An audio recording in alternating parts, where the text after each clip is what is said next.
दिल्ली के मुख्यमंत्री अरविंद केजरीवाल ने कोरोना के खिलाफ जंग में एक अच्छी खबर दी है।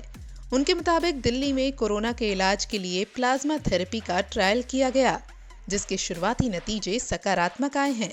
सीएम केजरीवाल ने ILBA के निदेशक डॉक्टर SK सरीन के साथ प्रेस कॉन्फ्रेंस कर ये जानकारी दी।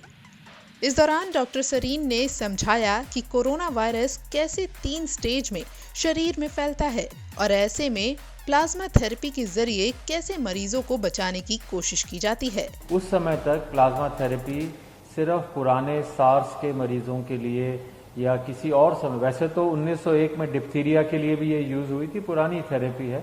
तो हमें लगा कि चूंकि और कोई वायरस की दवाई नहीं है या हमारे पास ऐसी दवाई नहीं है कि वायरस शरीर में एंटर हो तो उससे हम आगे बढ़ने से रोक सकें, तो एक ही थेरेपी थी कि वायरस को कैसे न्यूट्रलाइज करें या उसके साइड इफेक्ट्स कैसे कम करें। मैं सिर्फ सिंपल भाषा में समझाऊंगा कि इसके 3 फेजेस होते हैं बीमारी के। पहला फेज है जिसे हम वायरस फेज कहते हैं, जिसमें वायरस शरीर के अंदर आता है, वायरस बढ़ता जाता है, कभी यहाँ जाता है कभी कहाँ। सेकेंड फेज होता है जिसे पल्मोनरी फेज कहते हैं, जिसमें लंग के अंदर इंजरीज आने लग जाती है और उसके कारण उसको ब्रीथिंग की डिफिकल्टी, सांस की डिफिकल्टी। और थर्ड फेज जो होता है जिसमें साइटोकाइन रिलीज होते हैं, मतलब शरीर ऐसे सारे चीजें प्रोड्यूस करता है कि वायरस को अपन मार सके। तो अगर वो थर्ड स्टेज में मरीज आता है तो उसके ऑर्गन फेलियर की स्टेज हो जाती है, वो लेट स्टेज हो जाती है। सेकेंड स्टेज में मरीज आता है जिसमें लंग के अंदर इन्फेक्शन है पर बाकी ऑर्गन चल रहे हैं। उस थेरेपी के अंदर, उस स्टेज के अंदर अगर अपन प्लाज्मा दें तो हम वायरस को भी कम कर सकते हैं और हम ऑर्गन फेलियर्स को बचा सकते हैं। फर्स्ट स्टेज में पकड़ में नहीं आता, उससे मतलब जैसा सीएम साहब ने कहा, हमें सिर्फ प्रिवेंशन और अर्ली डिटेक्शन पे। तो हमें अगर मरीज 7 से 15 दिन के बीच में आए जिसको ब्रीदिंग की डिफिकल्टी है या सांस की है, तो ऐसे व्यक्ति में जिसमें बाकी ऑर्गन फेल नहीं हो उस समय तक, तो ऐसे व्यक्ति में प्लाज्मा थेरेपी का रोल हो सकता है। इस दौरान डॉक्टर ने ये भी बताया कि प्लाज्मा डोनेट करने में घबराने की जरूरत नहीं है। इसी को लेकर उन्होंने लोगों की कुछ शंकाओं का जवाब भी दिया।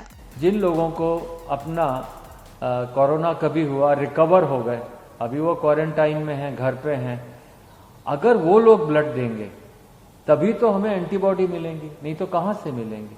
तो इस समय हमें उन लोगों की जरूरत है कि अपनी देशभक्ति दिखाएं।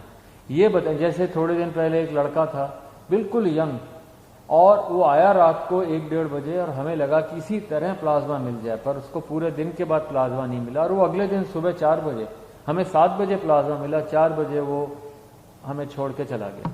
तो दिन भर मैं डिप्रेस होता रहा, पूरी टीम डिप्रेस हो गई कि क्या हमारे यहाँ ऐसे लोग नहीं हैं जो कि अदरवाइज ऑल राइट हैं और घर पे हैं और जिनके अंदर रिकवर हो गए हैं कोरोना से, तो भाई अपना ब्लड, ये ब्लड डोनेशन भी नहीं है, ये मान के चलिए। जैसे सीएम साहब ने बताया कि ये ब्लड डोनेशन नहीं है।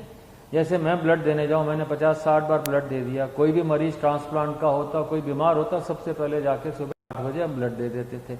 ब्लड देने के बाद हमें 3 महीने वेट करना पड़ता है दोबारा देने के लिए। पर प्लाज्मा के अंदर, उसमें जैसे आपने कभी देखा हो डेंगू के लिए, भाई मेरे प्लेटलेट निकाल लो, बाकी ब्लड वापस अंदर आ जाता है। तो उसी तरीके से प्लाज्मा फेरेसिस में एक मशीन होती है, खून उसमें से जाता है, सिर्फ थोड़ा सा एंटीबॉडी प्लाज्मा लिया जाता है, बाकी खून वापस आ जाता है। कोई कमजोरी नहीं, वीकनेस नहीं। और आप चाहें, मतलब अगर हिम्मत है तो 10 दिन में फिर दे सकते हैं ब्लड, तो 3 महीने तक नहीं दे सकते। दूसरी एक बात है कि अगर आप ब्लड देते हैं तो आपकी बोन मैरो स्टिमुलेट होती है, नया ब्लड बनता है, you feel younger, it is a longevity के लिए ब्लड डोनेशन एक बहुत अच्छा माध्यम है।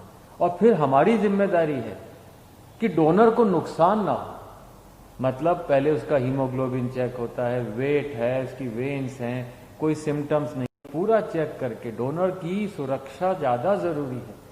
फिर ऐसे व्यक्ति अगर डोनेट करेगा और फिर हम पूरा ध्यान रखते हैं, तो मैं चाहूंगा कि आपसे अपील भी करूंगा और हमारे पॉलिटिकल चीफ से अपील करवाऊंगा कि आप लोग दिल्ली में आगे आएं।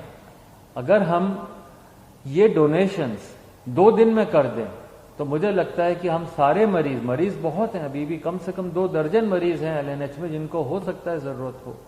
तो आप लोग अगर आए, हमें डोनेशन दें, हम मरीज के ऊपर पूरी जी जान से, हमारी टीम जो है पूरी जी जान से लग करके उनको सुपरवाइज करेगी, उनको प्लाज्मा या जो भी देना है देगी। हो सकता है वो ठीक हो जाए। और प्लाज्मा थेरेपी का एक और एडवांटेज है, इसमें ऐसा खर्चा नहीं। आप जैसे विदेश से दवाई मंगाए, रेमडेसिविर है, ये इतनी एक्सपेंसिव मेडिसिन है, हम लोग अफोर्ड नहीं कर सकते, कंट्री अफोर्ड नहीं कर सकता। तो इसलिए plasma therapy comparatively almost inexpensive. बता दें कि कोरोना वायरस के संक्रमण से निजात पाने के लिए अभी कोई वैक्सीन नहीं बन पाई है। ऐसे में सरकार किसी भी तरह से कोरोना पीड़ित मरीज को बचाने के लिए हर मुमकिन कोशिश में जुटी है।